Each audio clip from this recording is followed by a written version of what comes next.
We either are or were lost. To be found means at one point you were also lost. To be a part of the 99 means that at one point you had to be the one.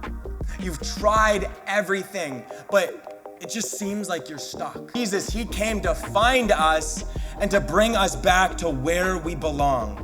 And what we need to do as a church is we need to keep praying and believing, because there are many people in our city who are still lost. 816 people on Easter Sunday is an amazing number, but there's about 50,000 more people out there who still need Jesus.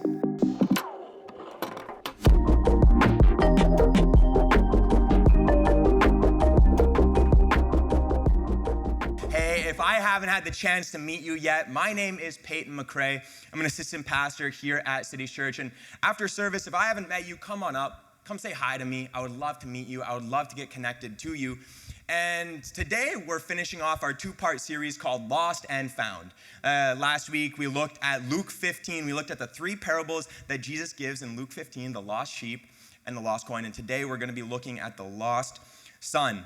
Let me tell you a story before we get into it, though, of a time when my wife and I, when Shaylee and I, we got lost in Mexico. It was also the time, coincidentally, when we met a whale up close and personal.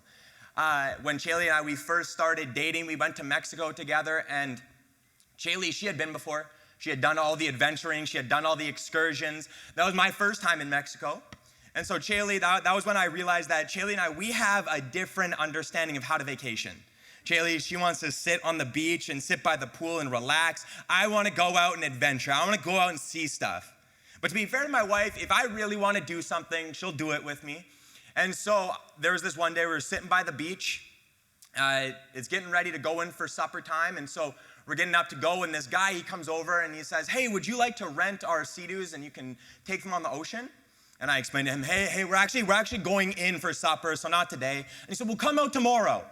And I said, "Okay, well, how much is it?" And so he tells me way too much money. And so we start negotiating, we barter, and I get him down. He says, "Yeah, bring that amount of money tomorrow, and you can take the Sea-Doos out." So tomorrow comes, I bring that amount of money, and of course, no one's using them. But the price has skyrocketed way back up. And so I have to do the whole dance all over again. And I say, "Listen, this is all the money I have. This is all the money I brought out. This is all the money you're getting." And he's like, "Okay, fine, I'll take it." And so Shaylee and I, we get on the Sea-Doos, and he says, go way past the buoys. There's out in the distance, there's a line of buoys. He says, "Go way past them." And so Shaylee, she's got her adventure pants on, and she pins the throttle, and she takes off. And now I'm just racing to get after her. We get way past out the buoys. We're playing around. We're driving around, and out in the distance, we see, it was a whale. And we're like, "Oh, that's cool." We start looking at it, and then about 5 feet from me, I'm sitting on my Sea-Doo, and a whale surfaces. Doesn't jump, doesn't spray, just hits the top of the water and goes back down. And now, listen, I'm not scared of many things. I can squash the spider, I can wrangle the snake, but deep, dark waters absolutely terrify me. I have no clue what's down there, and most of it can eat me. And so I'm a little freaked out, but I'm trying to play it off cool. I'm like, hey, Jay, I think our time's up. We should probably go back in. And she's like, "Yeah, okay." And then so we turn the Sea-Doos around to where the shore is, and all it is a horizon with a bunch of little bumps for miles, and those are the resorts. Shaylee and I, we had no clue which one was ours. In that moment, my heart drops. We're in the middle of the ocean, in Mexico, on Sea-Doos that do not belong to us, and we're lost. So we start deliberating, well, maybe that one's ours. No, it's this one. No, it's that one. And then we finally agree, okay, maybe it's this one. And so we start going towards it. And out of the corner of my eye over here, I see somebody ripping in on a Sea-Doo. And he's waving. Oh my goodness, it's the guy that rented us the Sea-Doos. And he comes over and he says, "Hey, your guys' time's up. I'll take you back to the shore." And so I'm like, "Oh, thank you." And so he takes us back to the shore. It's about a 5-minute ride back. And he turns around and he goes, "Hey, you have to give me more money." I'm like, "I gave you what you asked for. I gave you all the money I had." And so the entire 5-minute ride back to the shore, this guy's haggling me on a Sea-Doo for more money. And we get back to the shore, and I'm like, "Thank you." And he has to give it one more hoorah. So he's like, "Hey, I want some more money." I'm like, "Listen, I don't have any more." He's like, "Okay, you're poor. Get out of here." So I walk away, And honestly, even though he haggled me for 5 minutes back to the shore, I was thankful that he came out and got us. Because if it wasn't for him, if it wasn't for the fact that he guided us back to where we needed to be, Jaylee and I, we might still be lost in Mexico today. But isn't that how it happens? We're lost, and sometimes we need somebody to guide us back to where we need to be. That's what we saw last week with the parable of the lost sheep and the lost son. That Jesus himself, he came down. He came to find us and to bring us back where we needed to be. He doesn't haggle us. He doesn't expect anything from us. He is kind and gentle and brings us back to where we need to be. Come on, is there anybody in the church today who is thankful, for a kind, gentle, gracious Savior? Who wasn't content with watching you be lost, but wanted to come out, find you, and bring you back to where you needed to be. Sometimes we need a guide to get us back, but sometimes we know where we are and we know where we need to be. And that's what we see in Luke 15, the last parable in Luke 15, the parable of the lost son. And listen, a parable, it's a story that's illustrating something. So we're going to read 21 verses, but stick with me because it has meaning and it's going to tell us something. So verse 11, it says, Jesus said, there was a man who had 2 sons. The younger of them said, Father, give me the share of property that is coming to me. Now we need to hold that there. We need to stop there for a moment because so many of us read it like the son's, just skipping along and he's like, Dad, can I have some money? There is no question mark in there. He says, give me my property. So we need to read it like this.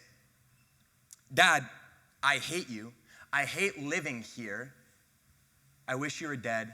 Give me my inheritance. What he's asking for isn't allowance. It's not money. He's saying, give me my inheritance. When do you get an inheritance?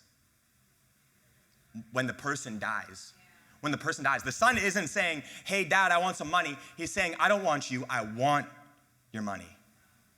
And so that's what the father does. He divides up his property and he gives it to the son.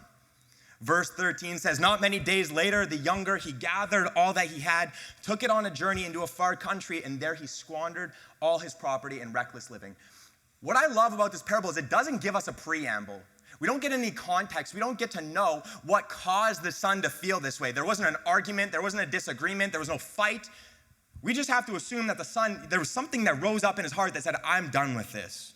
I'm out of here. It says, so he went out and he hired himself, and when he had spent everything, a severe famine arose in that country, and he began to be in need. And so he went out and hired himself out to one of the citizens of that country, and that person, he sent him into the fields to feed the pigs. And he was longing to be fed with the pods that the pigs ate, and no one gave him anything. And we might look at this and go, well, that's not too bad. At least he has a job. No, but he's a Jew. He's a Hebrew. And for them, even touching a pig affects them. It makes them unclean. It stains them. And so now not only is he touching this pig, but he's feeding the pig. And he's longing to be fed with what the pig is fed with. But verse 17 says, but when he came to himself, he realized, he had an epiphany. He's like, how many of my father's hired servants have more than enough bread, but I perish here in hunger? He says, I will arise and I will go to my father and I'll say to him, Father, I have sinned against you, or sinned against heaven and before you. I am no longer worthy to be called your son. Treat me as one of your hired servants. And so he arose and he came to his father. But while he was still a long way off, his father saw him and felt compassion and ran and embraced him and kissed him. And the son said to the father, Father, I have sinned against heaven and before you. I'm no longer worthy to be called your son. But the father said to his servants, bring quickly the best robe and put it on him. Put a ring on his hand, shoes on his feet, and bring the fattened calf and kill it, and let us celebrate. For this my son was dead and is alive again. He was lost and is found. And they began to celebrate. And then it says his older son, the other brother, he comes in out from the field where he was working. And he says, he drew near to the house and he heard music and he heard dancing. And he called to one of the servants and said, hey, come here. And he said, what is this? And the servant said to him, your brother has come and the father has killed the fatted calf because he has received him safe and sound. You can hear the joy in the voice of the servant. Even through the words, you can hear the joy. But it says, But the brother did not go in because he was angry. And his father came out and entreated him, but he answered his father, "Look, these many years I have served you, and I've never disobeyed your command. Yet you never gave me a young goat that I might celebrate with my friends. But when this son of yours," look at it, it's not his brother, but when this son of yours, looking down on his brother, "this son of yours comes, you killed the fatted calf for him? This son of yours who has devoured your property, you killed the fatted calf for him?" But then the father said to him, he said, "Son, you are always with me, and all that is mine is yours. It was fitting to celebrate and be glad, for this your brother was dead and is alive. He was lost and is found." And so last week, we looked at the parables of the lost sheep and the lost coin, and I said that everybody, all people start lost. And that's the heart of the gospel, that we all start lost, that we all start separated from God. But because of Jesus Christ, we are able to be found.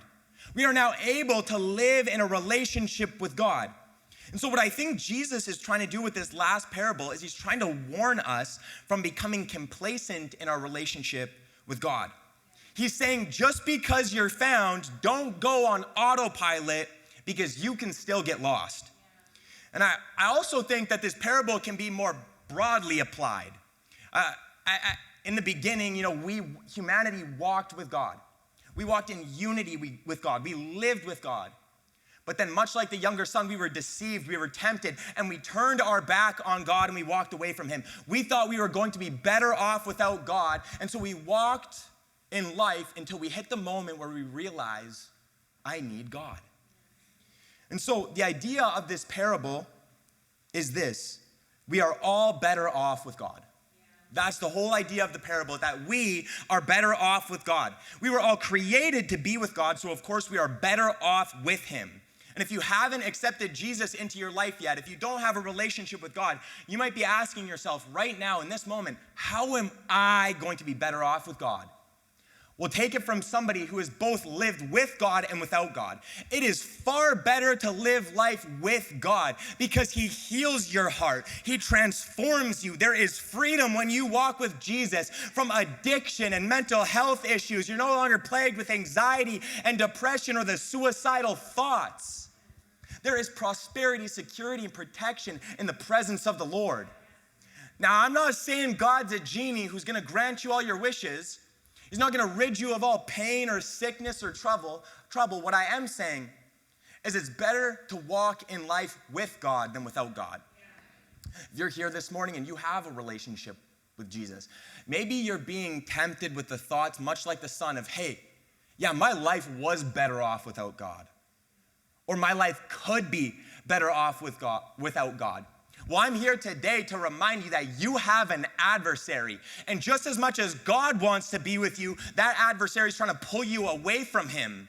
And so if you're going to think back to that old life, think back about how God has delivered you. Think back about how God has healed you, how he has transformed you. Think about the new heart he has given you.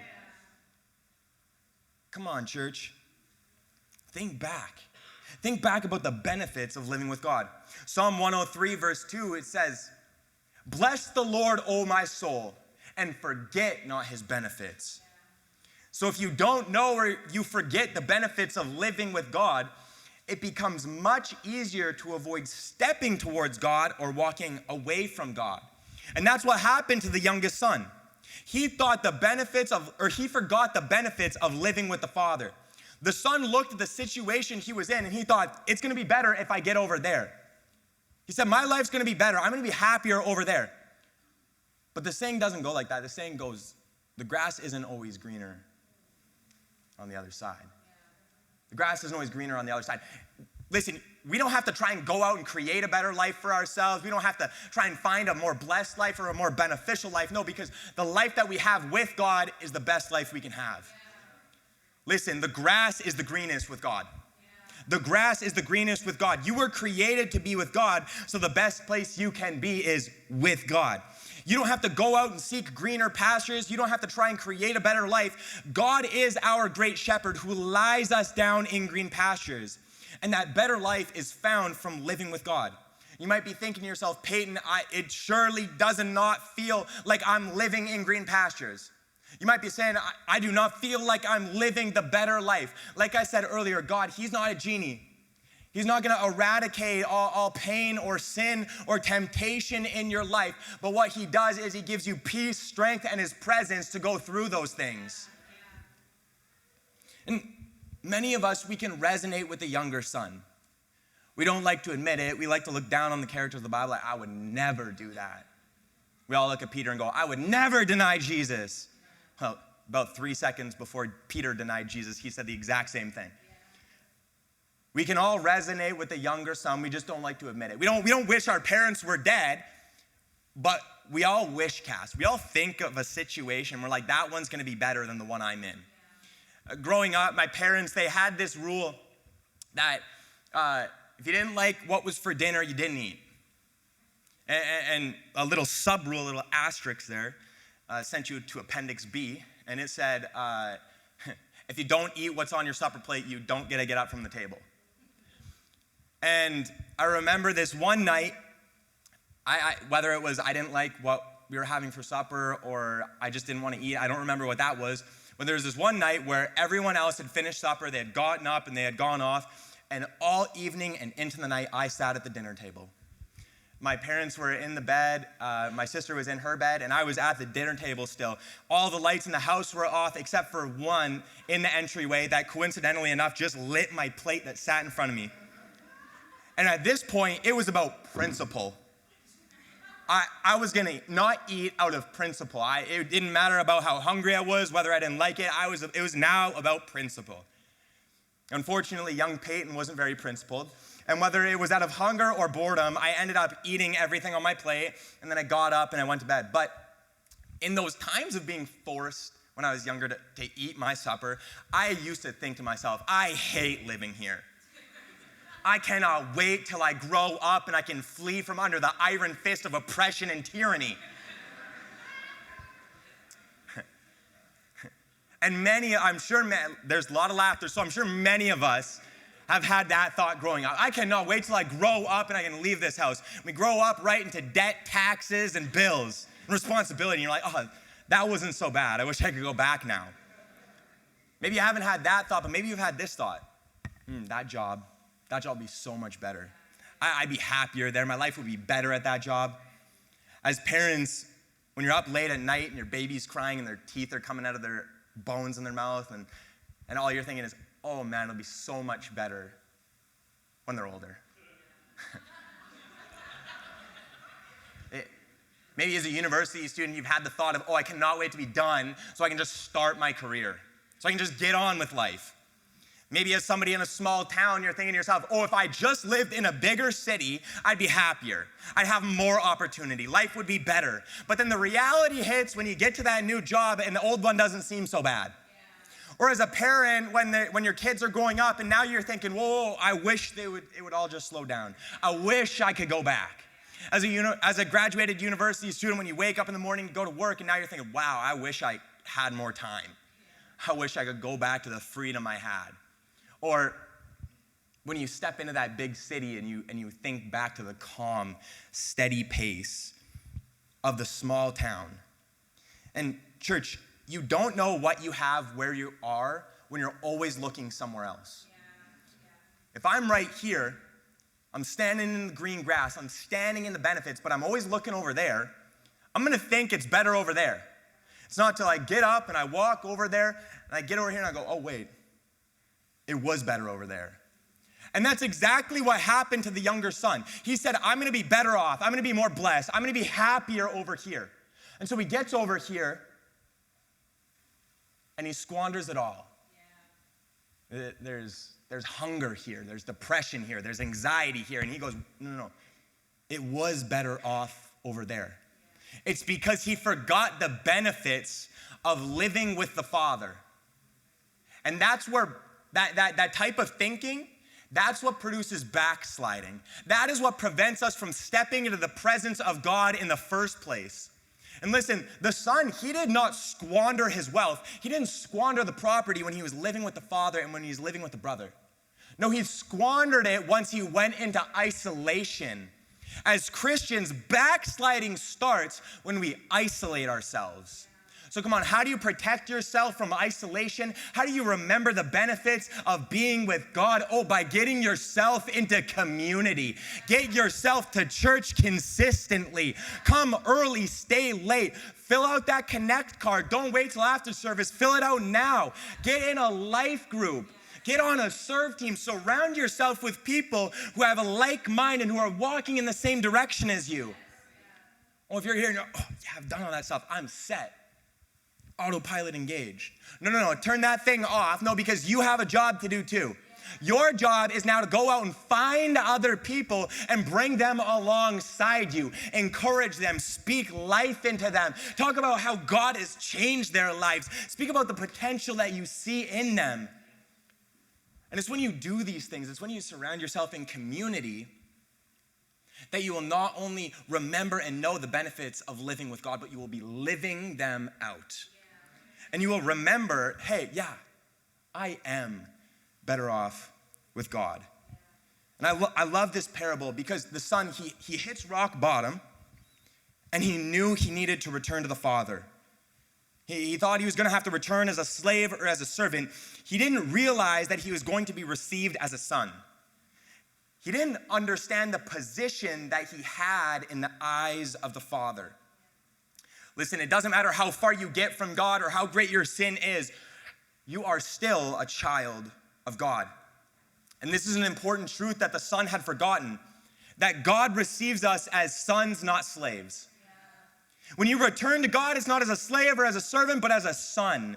You might be thinking to yourself, you wouldn't be saying that if you knew what I've done. No. I can say that because it's not about what you've done or what you did. It's about what Jesus has done. It's about what he did. He came, he died on the cross so that you could approach God as a child. And that's exactly how you are received. Now, I have a 14-month-old terrorist that lives in my house. He terrorizes me. I'm just kidding. I love my son. Don't get it twisted. I love my son. There was a large chunk of my life where I didn't want kids. I thought they were smelly, sticky, and gross. And they are all three of those things, but they're also such a delight. They're a blessing. It's amazing. There's nothing I'd rather be than a father. And my son, he turned 14 months old on Thursday. And I'm still a first-time parent, so I don't know that time as a parent when you stop giving the age of your child out in months and you start giving it out in years. Many parents are like, my kid is 75 months old. And I know your kid's 6. I haven't quite got there yet. And so Tommy, he's a little over a year old now, and he's starting to figure things out. He's getting busy, he's walking, more teeth are coming out, and he's trying to figure out life. And so as his father, I'm trying to teach him between right and wrong. And one of those areas is when it comes to eating. Like many children, like many kids, Tommy, he takes food right from his plate and he throws it on the ground. And I'm trying to teach him that, hey, we don't do that. Because I don't want a 4-year-old that takes food off their plate and throws it on the ground. And so I'm not the type of dad who just jumps to discipline. No, I like to give him a warning and a corrective action. So I'll say, Tommy, don't do that. And I'll pick it up and I'll put it on his plate. And my wife, she warned me when I started disciplining my son. She said, don't point at him because one day he's going to point back at you. And I completely disregarded what she said. And I did it anyways. And so the other night, we were sitting down at supper eating, and Tommy, he picked up his food and he dropped it on the ground. And I said, Tommy, no. And I picked up the food and I put it back on his plate, and I tell him, food goes in the mouth, not on the floor. And, he's 1, so he doesn't really understand. But I do it anyways. And so he looked down at his food and he looked back up at me and he went, no. I burst out laughing because I'm flabbergasted. I am astonished that of the audacity of my 14-month-old son to look his father in the face and tell me no.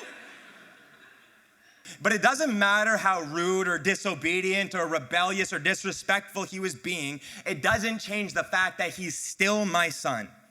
Tommy is going to do things that bother me, that upset me, that frustrate me and annoy me, but he's still going to be my son. And it's my duty as a father to establish Tommy's identity as my son. And it's his duty as the son to remind himself of the identity that's been established. Because if Tommy is uncertain or doubts his identity, it becomes much easier for him to turn away from me and walk away from me. And that's much like God. He has established our identity as his children, and now it's our duty to remind ourselves of it. Because if we are uneasy or uncertain about our identity as children of God, it becomes much easier for us to turn away from him. Oh, but thanks be to God that he is unchanging, that he is the same yesterday, today, and forever. And so our identity in him is not some moving target that I have to try and hit. No, it is unchanging. It is the same yesterday, today, and forever. When we become firm in our identity by knowing what God has called us, we become more like God. And that's what the people around us need. They need us to become more like God. Too many people, they get the older son and the father mixed up. They think the father is vindictive or vengeful or angry or bitter at their return. But that's not the case. The father, he receives the son with forgiveness, showing love and mercy and kindness towards the son. And that's what the people around us need. They need to see the characteristics of God before they turn to God. We become firm in our identity by knowing what God has called us, by remembering his promises, and we do that by being in the Word. It's in the Word that you'll begin to know and understand God. You'll know who he has called you and who he has called you to be. There is no substitution for reading the Bible.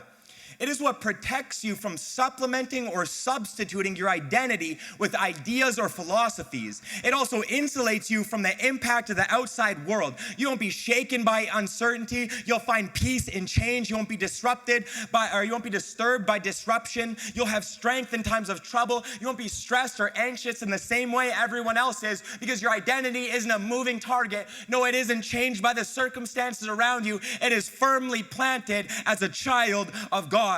You'll realize that it doesn't matter what anybody else calls you or labels you, because you are a child of God. Another great way to root yourself in God is through prayer.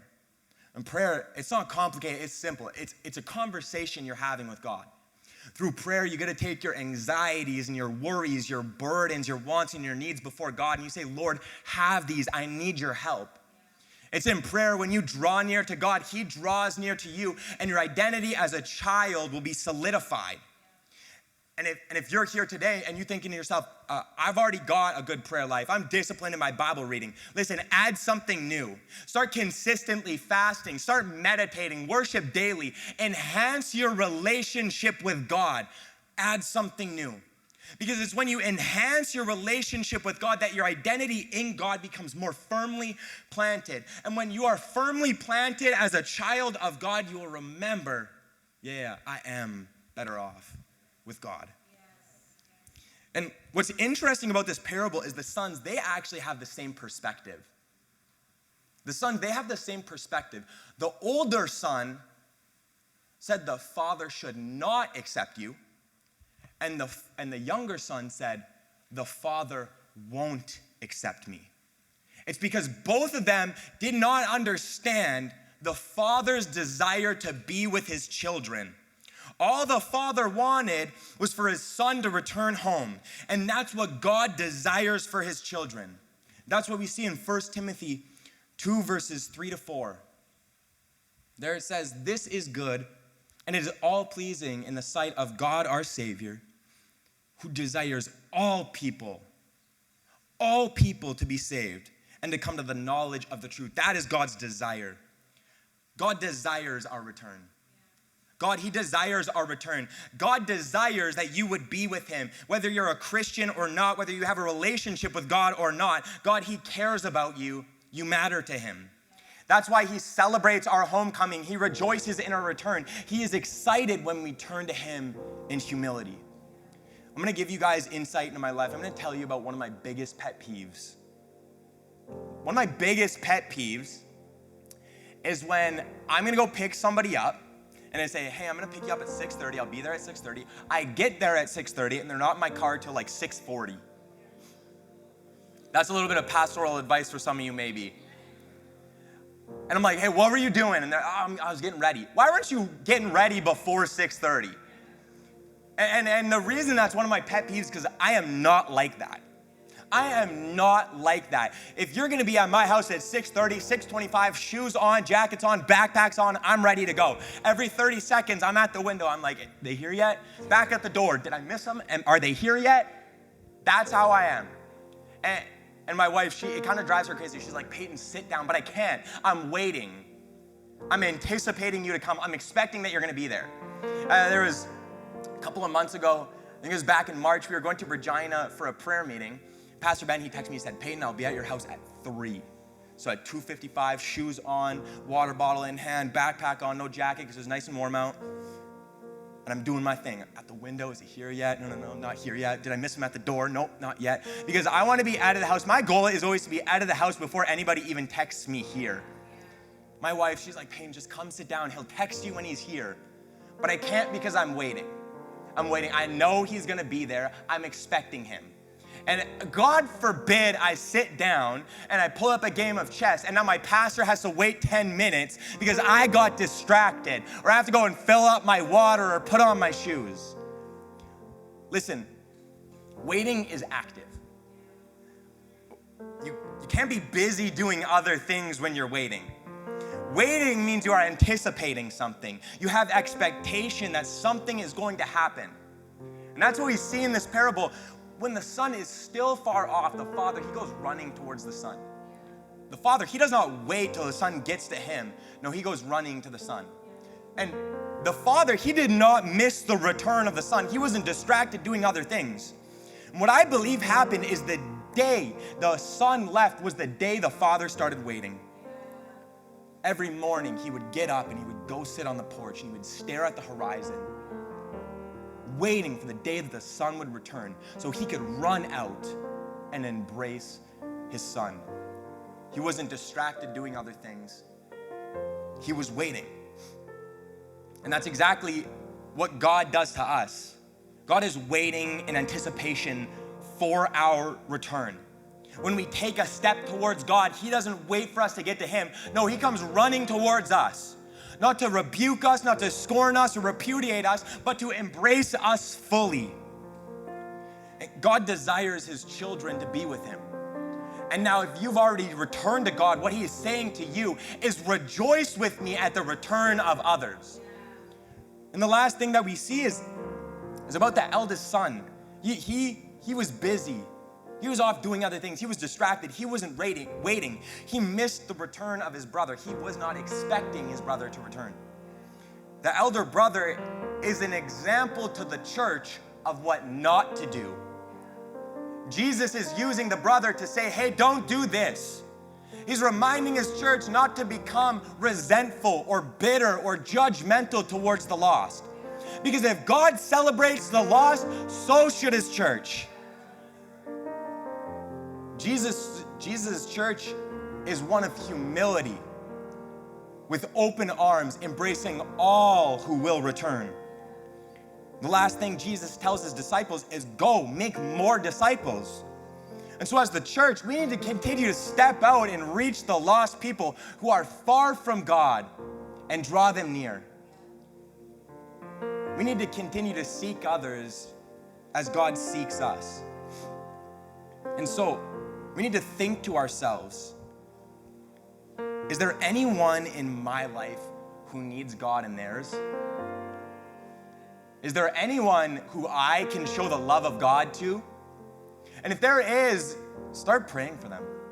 It doesn't have to be a long, drawn-on prayer. It can simply be, God, move in their hearts, draw them near. And as you pray for them, keep building that relationship. Because there's going to come a point in their life, much like the son, where they're going to be ready to turn to God, and you're going to be there to guide them to the Father because you have shown the characteristics of God. And so we've seen the power of prayer and invitation on Easter Sunday when hundreds of people who do not know Jesus Christ came to celebrate his resurrection. And so if God did it before, he can do it again. And so, just as God continues to seek us, let's continue to seek others. And just as we are better off with God, let us continue to show others that they are better off with God as well.